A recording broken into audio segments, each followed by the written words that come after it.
So each spinal nerve is composed of two bundles of axons called roots that are going to connect that nerve to a segment of the spinal cord.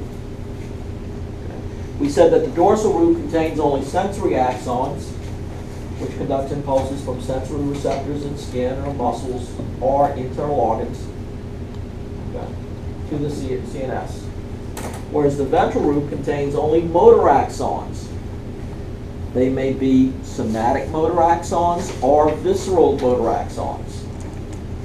That's going to conduct impulses from the central nervous system to some effector, meaning skeletal muscle, smooth muscle, cardiac muscle, or glands.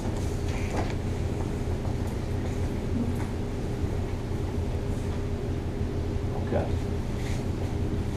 Now let's look what happens after we form a spinal nerve.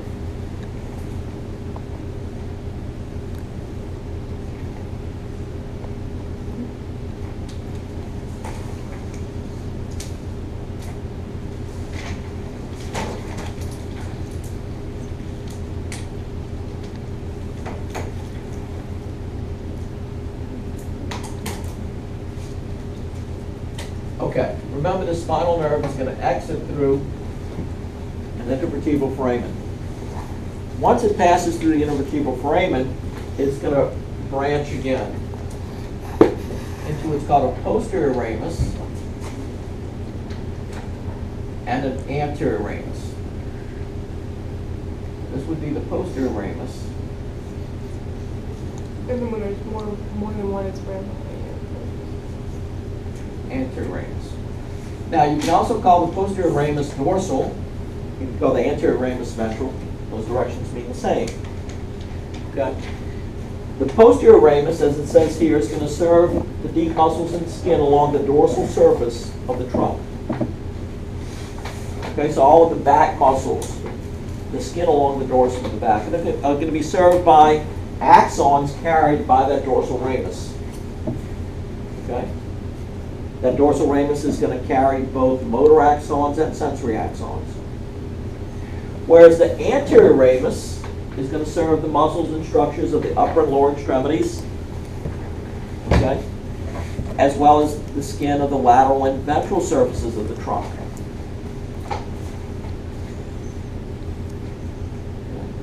Now, notice here, in the thoracic and lumbar region, there are also visceral rami. Kind of come down like this.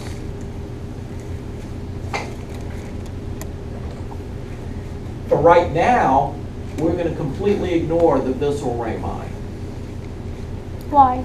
Because they're part of the autonomic nervous system. Okay. And we're going to talk about the autonomic nervous system separately. So for right now, our only concern is these posterior and anterior rami. Okay? So we see here, so we're ignoring these visceral rami, okay? But we see a posterior ramus, which is serving these muscles along the back. It's going to also serve skin along the posterior aspect of the trunk. Whereas the anterior ramus is going to serve the upper and lower extremities as well as the skin and muscles of the lateral and ventral surface of the trunk.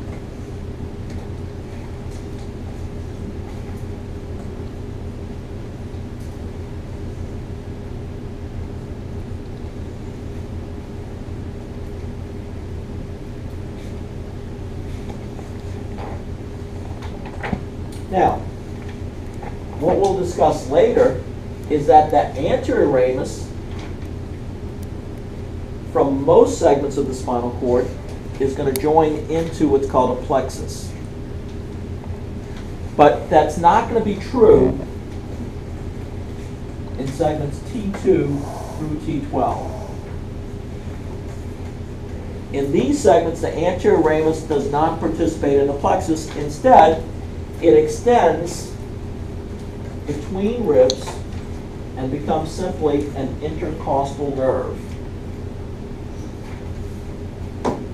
But in other areas of the spinal cord, it's going to become part of a plexus.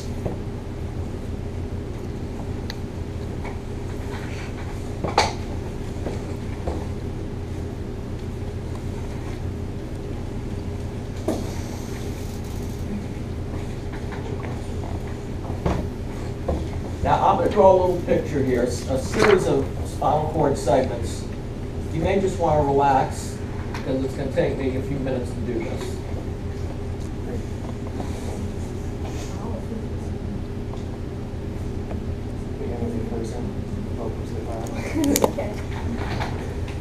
I'm sorry, her name is Anatomy Jane.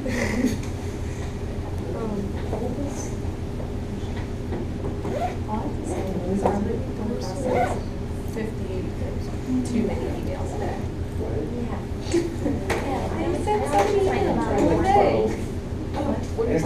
I could have another frequency of Brandy Ortega. About cheese test. Or the Brandy test. I swear. It's like the fifth every one day. of the month. More like of this. It's like every other day Oh my I get gosh. it. It's the same thing. The heavens have opened. And I'm here. Not only did my speech class get Yes! but my online professor just gave me an extra week for my project. There you go. So wait, Vince, so wait. Because 13 Heads of Halloween stars tonight, just saying. What? 13 Nights of Halloween. It's on ABC 13 Family, Nights of right? Halloween movies on ABC Family. Yeah, it's ABC Family. It's And like 25 Days of Christmas, but That's a million amazing. dollars. Yeah. Hocus Pocus, Hocus Haunted What's your Pocus Tales. on like favorite? 3 What's your times. favorite one? What's your favorite one? Hocus Hocus Pocus. Pocus. And like maybe Nightmare Before Christmas. That one Halloween was Town's scary. pretty good too, but only the original. Halloween Town is alright, yeah. Hocus Pocus is the best. Life. Yeah. Yeah, It Hocus was like the Pocus wins, DVD. It was clearly, like but- $4 at Best Buy. I'm gonna watch it every night for the next 3 So we know what Abby's doing instead of. Instead of studying. Yeah. Honestly, I don't know. With your ice cream and hot Cheetos. What time is it every night? Is it Jane? It's like movies all This night is like, long. it's just, All night long. Yeah, she's gonna quit her job and sleep during the day. Yeah, so that I can stay up all night. whatever it takes. ABC Family It's comes on like at 5 2 o'clock. a.m. Does it? I think so. It's either 2 or 3. I'll put on Nightmare 2 Before or You know what would be amazing though? If Summer people Night. in my Even online if class the did director all- just came out, you know how it's like a Christmas movie and a Halloween movie? We have Tim a, Burton? tell me how much Yeah, sense they this just makes. fucking We said have it's just a Halloween group project in my online class. Group But you don't know It's anyone. both. Yeah, what are you talking about? Right. Oh, and then here's the thing. All the groups have 4 people, except my group. We have 3. Oh, and one of our 3 people is MIA and hasn't communicated at all. So, 2. It's a robot. Welcome to college. Yeah. Right. But I got an extra week, so. Colin, my sister said he sat with her sometimes at lunch. I was like, what does that mean sometimes? Well, did he You go get to to pick where you school? sat at lunch? You did it? At, yeah, Lake No. Castle, yeah, we did. We were forced into a line, and that's who you sat by. At St. Martin Murray, I didn't. No, not at I ISO. didn't. Here in Alice, do they have to do group projects in nursing classes? Elementary Check school. again. Those are my least Do favorite. they do group projects in the nursing classes? In the nursing classes, they do. They do. Group projects. I thought I was Group done with group projects. projects. Yeah. So, one plexus that's formed from adjacent anterior Okay. rami is called the brachial plexus. Okay? So, any of these plexuses are going to be formed by adjacent or neighboring anterior rami. Now, it turns out that the brachial plexus is made up of the anterior rami of C5 through T1.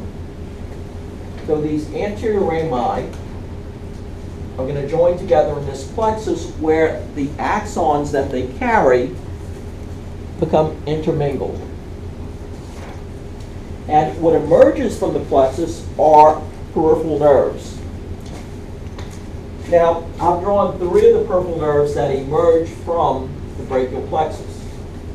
One is called the musculocutaneous nerve. The musculocutaneous nerve, amongst other things, is going to innervate the biceps muscle. Another nerve that emerges from the brachial plexus is the radial nerve. That's going to innervate, amongst other muscles, the triceps muscle. And then this other peripheral nerve is the median nerve, which is going to innervate the musculature around the thumb and first couple of fingers. Okay? Do we need to know these for the test? Oh, yes, these will be good to know. These will be good to know, like it's an option Okay. Now, Good to know. if you want to pass. let's see how this works. How long would that be single thing? I happen to know that the musculocutaneous nerve is going to contain axons from C5 and C6. So, of course, therefore their cell bodies would be located in those segments of the spinal cord. Their axons would leave via a ventral root, join a spinal nerve, and enter into a plexus. He hasn't covered the picture. Now, the musculocutaneous nerve is only going to contain axons from C5 and C6. So some of these axons are going to join together within the plexus to form the musculocutaneous nerve. Okay. Now, the radial nerve is only going to contain axons from C7 and C8. So what happens? Some of these axons from C7 and C8 are going to come together within the plexus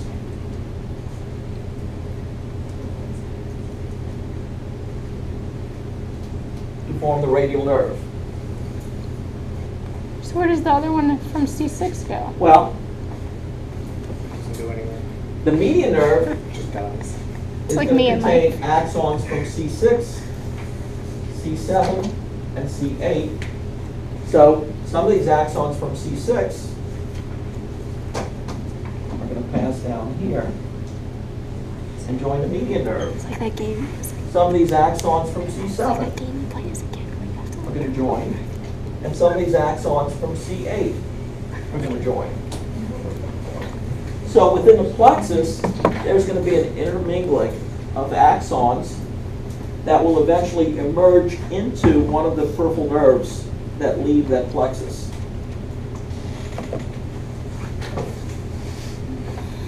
So the radial nerve is just axons from C7 and C8. Yes. And this is C5 and C6. I just happen to know this, but you get the idea. Is it because you went to med school or? Well, that's part of it, but I've read a book, things like that. For I read a book fun. just about this. Yeah. I would stab my eyeballs out before I ever did that. Jordan, yourself. Yeah. I'm sorry. That's great. I Okay. loved it. So, Thank you. Just yell at me to get out the way So if it that turns happens out- again. Look, I was just ready. now, there are a couple of other important peripheral nerves that emerge from this plexus, for instance.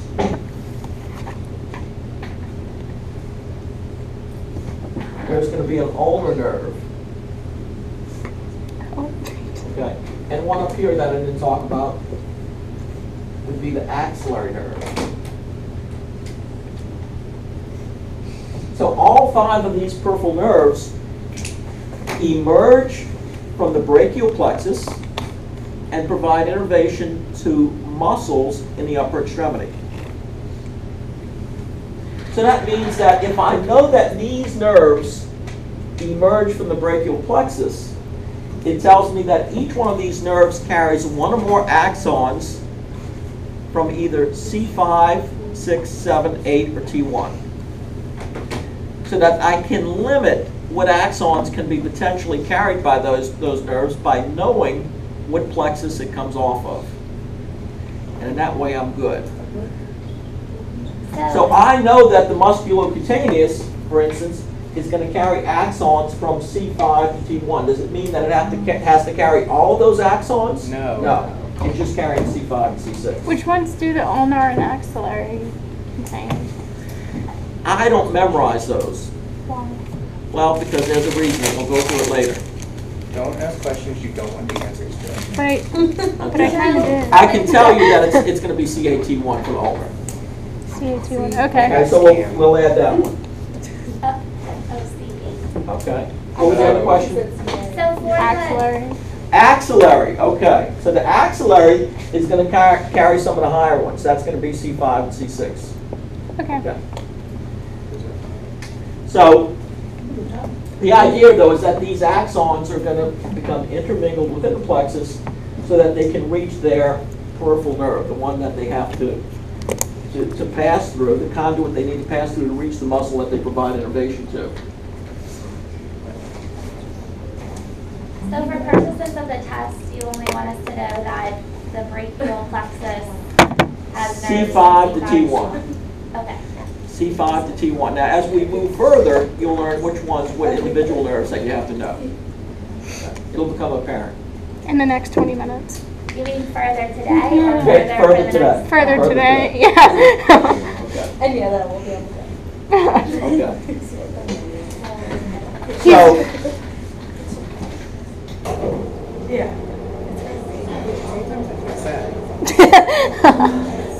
A lot of times it's on Mondays and Wednesdays. No, it's just overwhelming. And then Wednesdays I'm alright, and Thursdays I'm alright. all right, so I'm sorry, can I ask? It may be a ridiculous question, so if it is, that's fine, you can shut me down. Shut you down. Looking at the, is this anterior, posterior, or the other way around? what's that? The, This is superior, inferior. In okay, other words, as you're moving down the spinal cord. so then the lower, So these are the anterior Okay. brain horns. These are Thank posterior you. brain horns. thank you, I'm sorry. That's it. All right. So it says, except for T2 through T12. We said that in those segments, those anterior rami do not participate in plexuses. It's kind of sad. They go directly into an intercostal nerve. So except for those, the anterior rami form networks on both sides by joining axons from adjacent anterior rami. Okay, so that network of axons is called a plexus. It turns out we have 4 major plexuses, or some people would say plexi. That would be cervical, brachial, lumbar, and sacral. We've already learned the brachial. We're one step ahead of this game. Okay? We've already